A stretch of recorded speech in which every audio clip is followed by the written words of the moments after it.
Hey guys, it's Andrew from Cardinal Kia. In this video, I'm going to show you how to use your electronic parking brake with auto hold in the 2022 Kia Stinger. I have in front of me here a GT Elite all-wheel drive suede package in snow white pearl. Let's get started. Okay, so to start us off, the electronic parking brake is located right under the shifter in the center console here.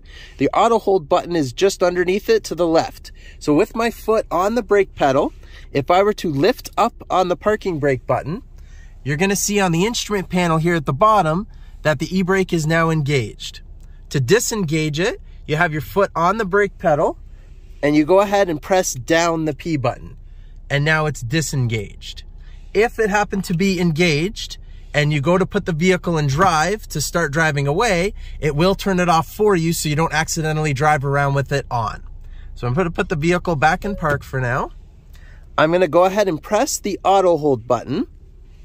And you'll see auto hold showed up at the bottom of the instrument panel there in white. I'm going to go ahead and put the vehicle in drive now.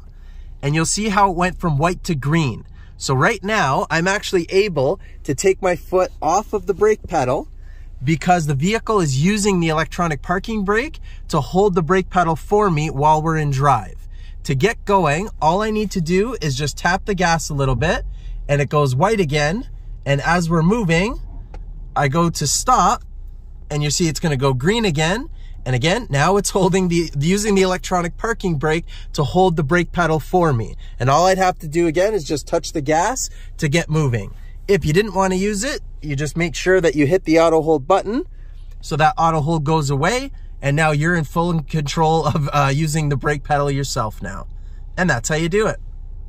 Thank you very much for watching, guys. Please make sure you hit that like button and that you subscribe and select the notification bell so you don't miss any videos. Also, go ahead and give us a follow on Twitter, Facebook, and Instagram. All of the links are in the description below. Thanks, guys.